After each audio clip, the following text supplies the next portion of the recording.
I create a new biological agriculture that goes beyond organic. So every time you get wine cup from Povinto, for sure you gotta make sure. I mean, we making sure that you are only getting good nutrients and a little bit of alcohol. We treat the plants as a living being, and we try to get on our biological agriculture the best for the plant, because the grapes made out of those plants, that's the one who are going to be responsible to have an exceptional wine. We only harvest and make wine through our own grapes, and they are grown biological, which is a beyond organic type of agriculture. It will take me an hour to talk about this, but sorry, but I think I already did it. Thank you. He's basically saying that this wine is the medicine that you needed. Thank you. Hi everyone, my name is Ivan Morales. I am co-founder and one of 3 owners, along with my brother and my mom, of Cerveceria Insurgente, which is located maybe 4 or 5 blocks this way.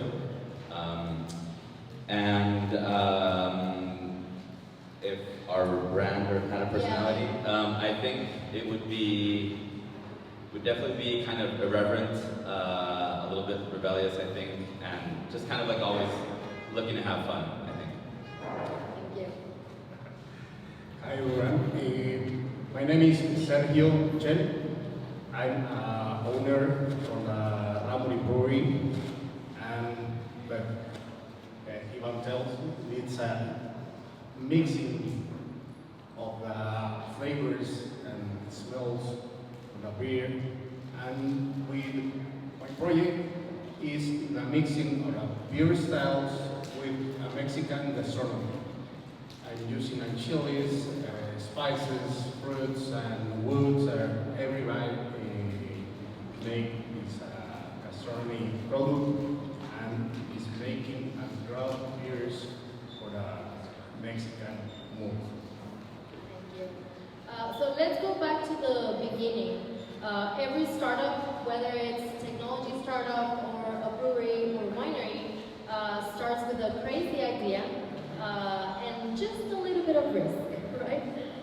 So Ivan, you and your brother started at your mom's backyard, actually in San Diego, with a home kit, and within a year you were already winning an award in Ensenada Beer Fest. When did you realize, like, okay, this is not just a hobby anymore, this is going to be something big? Yeah, I think it was right around the time of the first Ensenada Beer Fest when we won those awards. We had great results in the competition, which served as some sort of like legitimate, quote unquote, external validation of what we were doing. And just comments overall, like we before then we had only participated in one beer fest here in Tijuana, which we considered kind of our debut as a brand. And then in that period between that sort of our debut and this festival in Ensenada, which is, by the way, now probably Mexico's most important beer festival. If you haven't been, I highly recommend. It's always in March. But anyway, in that period of those, I think like 8 months, we really kind of focused on getting our beer to be where it needed to be, quality-wise, and I think people really responded to that, to sort of all that work. And after that, we started getting a lot of attention from distributors and potential customers in the south of here, at least in central Mexico. And that's when we sort of realized, oh, this can actually be a thing. Yeah. Nice. Sergio, Ramuri is one of the oldest Mexican craft breweries in Mexico, and it is a story of ups and downs, like every startup, right? Can you share with us and include how can you get the energy to overcome these challenges? Wow, it's a complex question. But we started making beer in my garage in 2009, and we make 20 liters, and for 3 or 2 months we make 40 liters, and 1 month more it's our 100 liters, and maybe the 1 year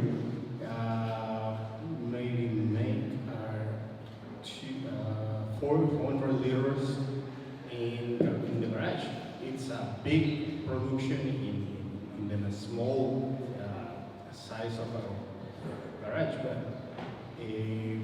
we made in 2011 a contract brewery with a large brewery in Tecate, and we made the production scale to 400 liters to 15,000 liters. It's a bigger production, but it's necessary for we don't have equipment, a real equipment for quality and well, whatever. We make only in Tecate. In 2030, we put in Los Cabos another project. It's a restaurant, a big restaurant with a brewery. We returned in 2015 to Tijuana, and we worked to Tecate. We built a new project in Tijuana with a Baja brewing company. It's a large brewery in 2016, and we make the scale approach maybe, I don't know, 40% maybe per year, and it's increment to increment the production for a band. It's many variable in Mexico. Sales, the sales is a lot.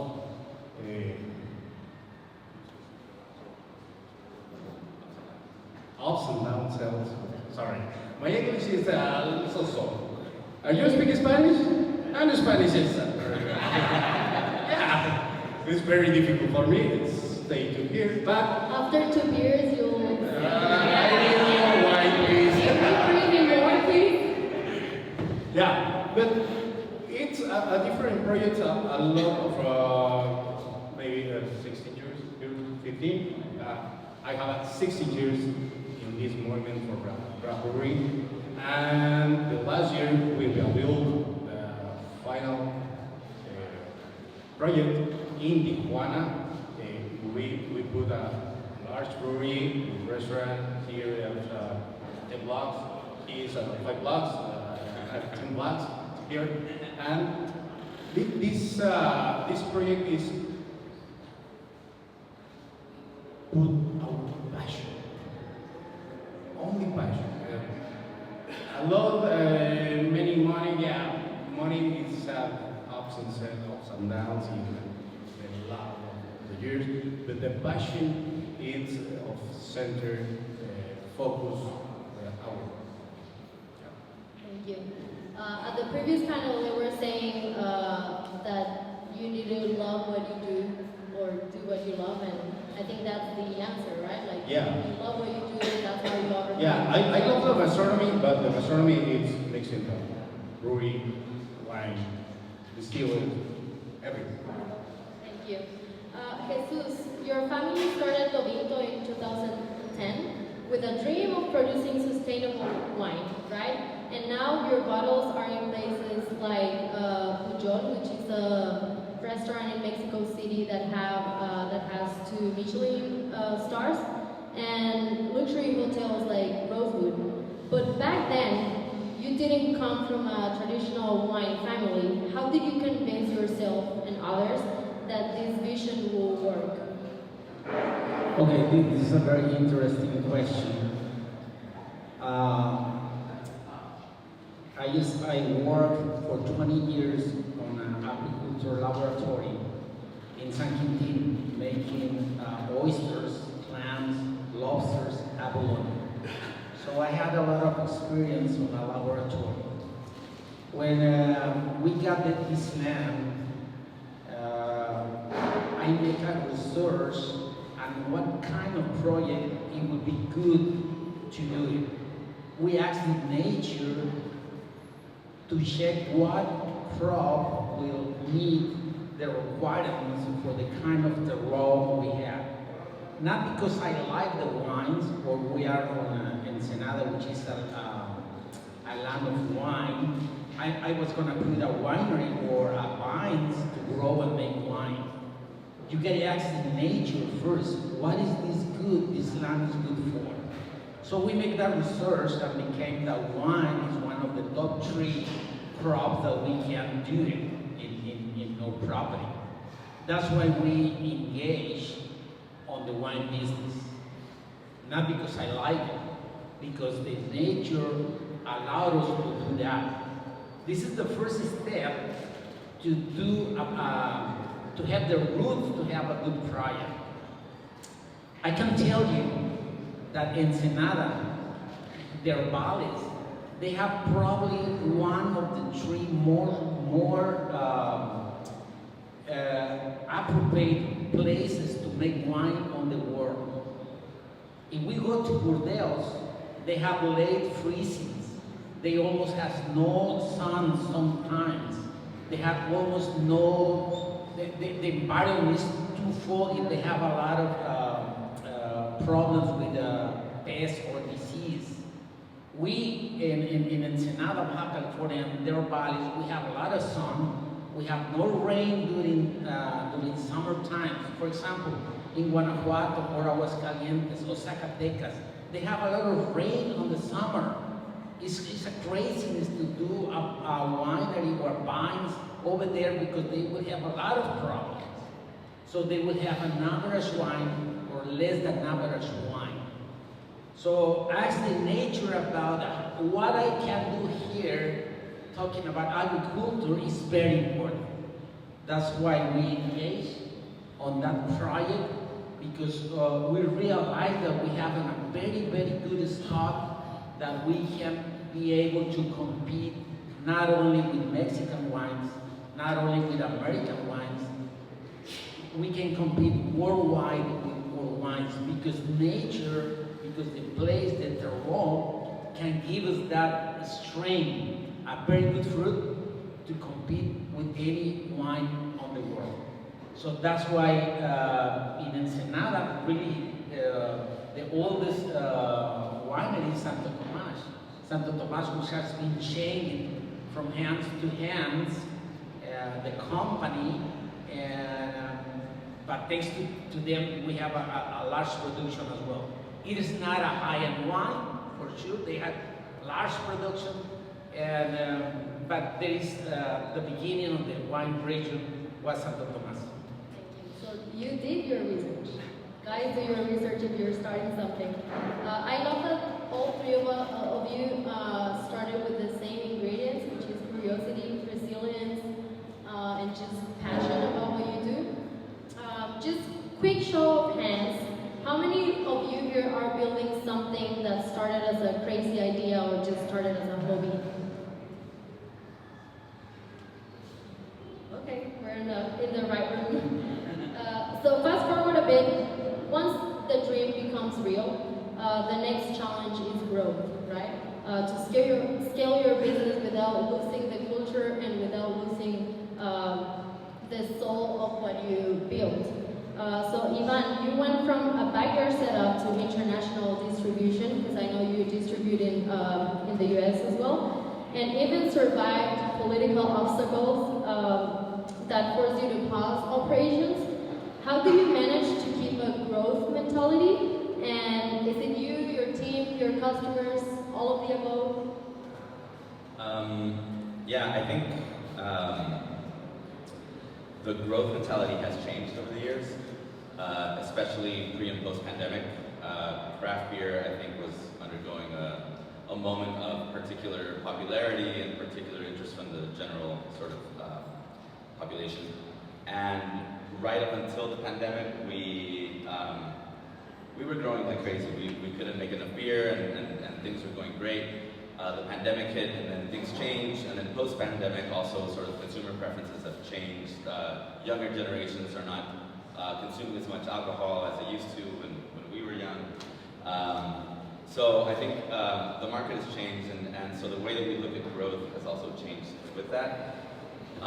So initially, our growth was very much organic, and just kind of trying to keep up the pace. And then afterwards, it was, other than the pandemic, we also had some political issues here regionally, which we fortunately were able to get over. But sort of coming through on the other side of that, we had to kind of rebuild our market, at least partially. And in trying to do that, we kind of had to rethink about how we wanted to continue to grow. And so our strategy has changed along with that. I think we've become smarter in how we're growing, not sort of just reacting to the immediate needs, but trying to sort of be more intentional and well thought out, I guess, about how and where we destine our resources, if that makes sense. Yeah. And now with tap rooms in Tijuana and Guadalajara, have you thought about opening a tap room maybe in San Diego or any other city outside Mexico? And what would you need to make that happen? Yeah, definitely. Take note, guys. Tap rooms have become a central part of our growth plan as of a few years ago. For a couple of reasons. One of them mainly sort of diversifying our sales channels to not just depend on distribution or local restaurants and such. But also it's just the money behind it. Selling through distribution, through distributors, always comes at a sacrifice in your margins. It also comes with terms, so that you're going to get paid 30, 45 days later, sometimes even more. So it puts a strain on cash flow. Whereas operating a tap room, you get everything in cash at the moment. No intermediaries, no packaging. So margins are incredible, and the turnaround is fantastic. So we strive to do both. The way that we're looking to grow now is sort of like grow the brand presence, grow the brand recognition to lead people into our tap rooms, and sort of use that traffic to then lead to purchases sort of out in the world. So tap rooms, to answer your question, are definitely top of mind for us in our business strategy. And we have been wanting to open up in San Diego for some time now. It's been a little cost prohibitive, just because opening something in San Diego versus something in Mexico, it's quite more expensive, especially when it comes to alcohol permitting and all the time that takes, and what that means, paying rent on a location where you don't even have permitting yet and won't have it for the next X amount of months. But yeah, if anybody out there is interested in opening up a tap room in San Diego, come find me. Yeah. I'm glad that San Diego Startup is a community where we have investors, so hopefully we can introduce you to someone. And I mean, it would be great to have a tap room where everything started, right? Yeah. Sergio, you had to reinvent your production. First in Tijuana, and then operations closed, then Morelia, now Querétaro, and you're back with a tap room in Tijuana. What did you learn about resilience and distribution through all those moves? But it's a more change. We started teaching. The second place is in Tecate, third place is in Cabo, returned to TJ. We moved to Morelia, and right now making our beer in Querétaro. The facility in Querétaro is for stay in the center of the country, and we moved to Mexico City. 65% our production to only Mexico City. It's very close to Querétaro, and it's very easy to move our beer. But we started a contract brewery in Querétaro. These facilities, we have more sales in the center of southern Mexico, at Tijuana, where DJ maybe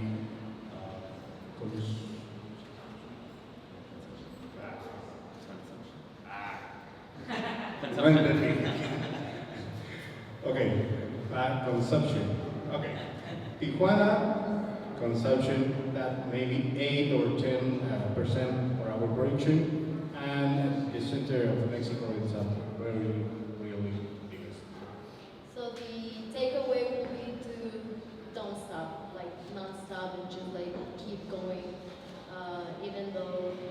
operations closed in one area and like keep growing, right? Would you like to see Rambury beers in San Diego as well, or even having a tap room there? Maybe. Not yet, but I think the American brands, it's low brands in USA, especially in California, have 3,500, I don't know, brands of craft breweries, but we need the flagship in California. Look, the sales is very interesting. I don't know. USA, I don't know. I think more in Asia, Japan, China. I think this market is very interesting right now. Okay, interesting. I'm going to Japan in a couple of weeks, so you can bring some samples. Give me the address. Yeah, I can be your salesperson. Jesus Dovito already distributes in Mexico and the US, but you've mentioned plans to push more in California lately. What's next for your expansion, and what makes you believe that California market is ready for your kind of sustainable wines? Okay, before I got into the wine business, I used to sell live lobster to Taiwan, sea urchin to the zucchini market of Hong Kong, and the big lobster to Guangzhou, China. So I say I love exportation. So it was very good moments, and nobody owes me money overseas. So I say I'm gonna make this wine. I'm gonna export to California or US, which is my natural neighbor. And I did the first shipment and to a distributor. Once the wine arrived and this and that, they start trying to roll the price, my price lower and lower, because he said, hey, Mexican wine is not, I'm trying to sell the wine, but they have no recognition worldwide, so I cannot sell this price that we agreed for. So I say, okay, you can find a Bordeaux blend for 7-8 euros, or you can find a Bordeaux blend for 3,000 or 8,000 euros. I'm not selling you the country. I'm selling you my different wine, and you gotta be work done to introduce the wine to new customers. Short story of the long story is I take all the wine and I start doing a company in California, which is the Dovito International LLC, and I start getting the permits to import my own wine, to make my own distribution in California, and my own direct-to-consumer program. I can sell direct-to-consumer on California, on Florida, on Washington DC, and Oregon right now. So, which is enough. For your own wine or other brands as well? Well, I can sell wine and beer. I can sell wine and beer, and I have already the permit to import wine and beer from Mexico. So I went through all this process for 2 years, and now we're starting to build up the whole market. But the same happened that my friend happened. That you see, like we're selling in Coronado a $75 bottle, for example, and they are selling for $450 my bottle. So it's very hard to get volumes out of that. So what our expansion plan is going to be wine clubs, and start putting our own outlets to make a kind of restaurant with our own wines, because we got to get the market, and this is going to be our next step.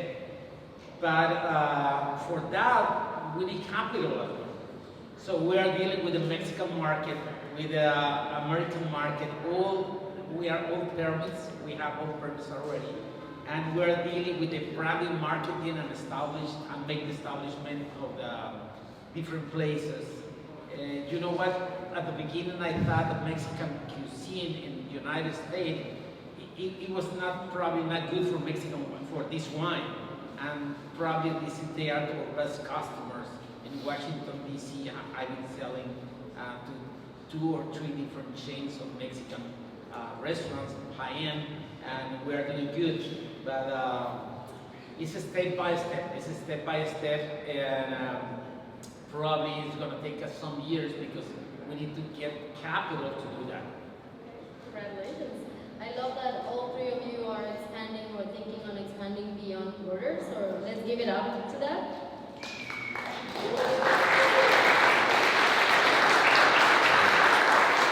Okay, so let's talk about what's next. Even though you're not a tech startup, every business today uses technology. So, or dreams of using it, right? Ivan, looking to the future, what's one innovation or technology that you would love to bring to Insurgente, whether it's in brewery, logistics, or sales, or any other area? Yeah, I think AI in sort of operations management would be great. A lot of our work is manual, or like manual in the sense that like somebody has to go and do it on the computer to sort of fulfill the sales process and the scheduling for delivery process, which I think AI can probably figure out a way to do that in a matter of milliseconds in the near future. I think it will really just make things way more efficient. Yeah, I think that would be my the first thing that I can think of. Think about the solution, so I'm going to ask another question for that. Sergio, I know you've been researching how big breweries are using technology. What's one system or idea you would love to adapt to Ramuri in the near future?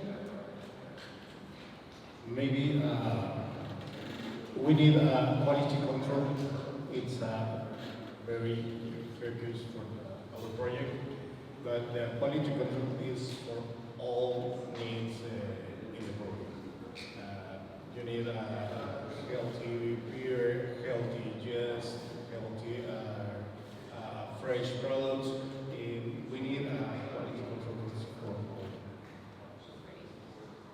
And Jesus, you've already built EOIB, which stands for Optimal Ecosystem Through Biological Induction. That's a patented sustainable farming system model developed by you. Can you explain a bit more about it? And I know it's like a lot, but can you explain? No.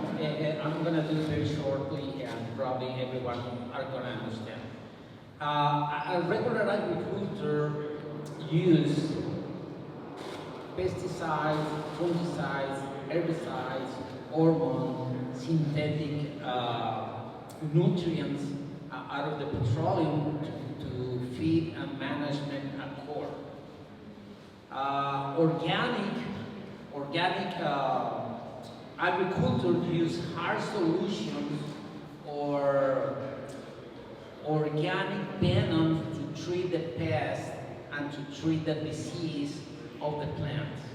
For example, they use copper, they use sulfur, they use vinegar, they use different kinds of hard solutions to kill the pathogens, which is good in one hand, but on the other hand, they are killing the good microorganisms that live on the soil, that live on the plant, and they damage the leaves of the crop of the vines, and that cause that they diminishing the capability of do the photosynthesis. If we lower the capacity of doing photosynthesis on the leaves, that means we will have less nutrients out of the soil. So doing organic is not bad. It's not as bad as the traditional agriculture, but I find out that a different agriculture can be accomplished, which is a biological agriculture. How we handle the pests and the disease of the vines or the agriculture. We use good microorganisms microorganisms that fight against the pathogens. We use the nature. We create an ecological system, full of good microorganisms, different kind of microorganisms that attacks the pest and the disease of the crops. So that's what I call EOID, which is in English that would be optimal ecosystem by biological induction. If we have salmonella or E. coli or any disease, any bacteria or system, if I treat you with this system, I would bring a bacteria that is trained to kill the salmonella, or is trained to kill the vermicilium, or is trained to kill the E. coli. You will ingest it, and that bacteria is going to kill your pathogens. You are not going to get an antibiotic that is going to kill everything. So you will have the defense of your guts. This is how we treat the vine. This is how we treat the vineyard. So this is the big difference between our agriculture and any other agriculture on the world. And I'm saying on the world because we have been visit from the main professor of the Bordeaux Enology University, of the Montpellier University, of La Rioja Enology University, from Argentina, the main agriculture guy from Argentina. And after they do the tour on the window, they say, we haven't found any, not even one vineyard that make what you are doing here. So this is a little bit of explanation what does AOAB means. We're telling you, this is your medicine. Sure. Now, Cheers. Cheers. If Santa Claus or Arcus could bring you one AI tool tomorrow to make your life easier, what would it do for you? I'll start with you and then you can. Okay, we have some technological advances, mainly came from Israel, for example, for a dripping system, which has sensors, and you go to a computer and you ask the Galileo system, okay, whenever the humidity goes below 70, you are gonna turn on, and you're gonna do this and that. But now we need artificial intelligence that can see the reaction of the plants, okay, and can make the decisions. Okay, I see this is working, so the artificial intelligence, through photos, through any other kind of sensor, see the results of this prior program, and they can feed the program to make the changes. Right now, we are the engineers or the agronomists got to do the change, but the agronomist has a narrow brain. Artificial intelligence is the brightest agronomist we can have. So we need to put that artificial intelligence to work on the system that already exists in order to command what the system needs to do. This is something that we can narrow the mistakes of the human beings. Human beings is the most difficult part of our company. We have restaurants, we have cabins, we have tours, we have marketing, we have sales in Mexico, we have sales in the US, we have producing or biofertilizer, biofungicide, biopesticide. So we have a lot of people to handle. So we need a little help from artificial intelligence to let the people if they are doing right or not. This is my Santa Claus letter. Take notes, Santa. For me, I think it would, going back to what I was saying earlier, I think more specifically, I guess it would be sort of bridging the gap between the different platforms that we use. We use one sort of software for all of our sales at our tap rooms, another one for our ERP and like, so inventory, invoicing, and all these things. Another software or set of software tools to handle all of our production. So I think that if we had a way for all of them to talk to each other and sort of spit out the sort of, I guess, the key takeaways. We're running low on this, we're selling more than expected of this, would help us sort of make better decisions and help us with planning. A lot of what we do is sort of thought out in database, but a lot of it is still somewhat manual. You have to keep updating the information and sort of do the analysis by hand, I guess. And I think we could save some time and be more efficient if we had something that, did it like that. Could you imagine a brewery with like no humans? No, I don't want to. I mean, not as a customer, like operations, right? Yeah, no, I think, and ultimately, I think I think there's something important to say about that, and I do think that humans are essential in doing what we do. Everything from the service that you get when you go into one of our tap rooms, or any tap room for that matter. From that to the brewers that are actually making the beer and sort of coming up with these ideas. I know they say AI can make recipes and stuff, but it's never going to be the same. Yeah. Sometimes you just want to go and talk to the bartender, right? Yes, yeah. Although there are some people talking to AI now, which is... Sergio, your Santa Claus. Yeah, we started a new project in our restaurant with a program for the service, and we need when you come to us and you need a new beer or a new plate for the menu, the system recommend if you need food, the system recommend to any beer or match for this food. Or, for instance, you need a beer, the system match any food we have in the menu. But we need to implement for AI this system for when you log in the system have information for you, and the system recommend the hour menu, your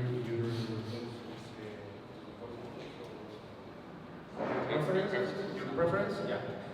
When you're logging in the system recommend your preference first, but the new promotion, the new beers, the new food, it's very easy in your phone, in your tablet, whatever. Thank you. Okay, so to close this panel, as founders, if you find a magic lamp, what are the 3 wishes that you will ask for? Only 3 wishes. First, Okay. I have 2 things. That's all.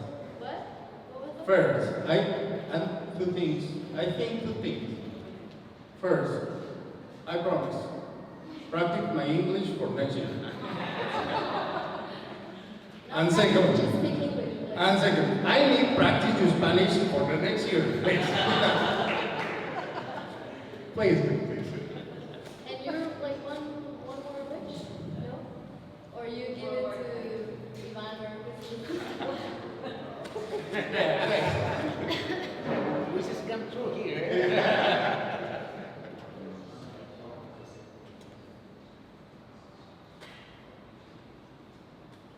I think I would wish for young people to start drinking alcohol again.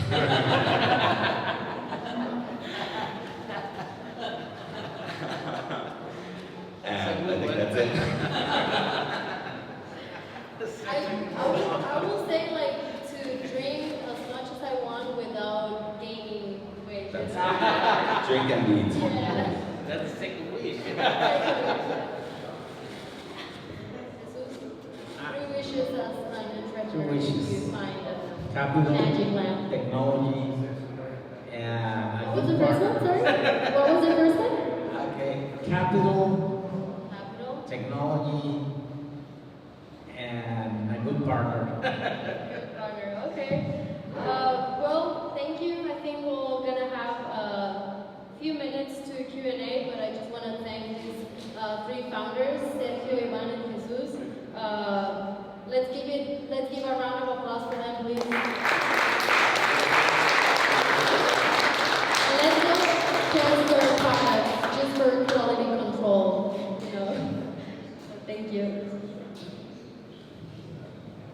Who has a question?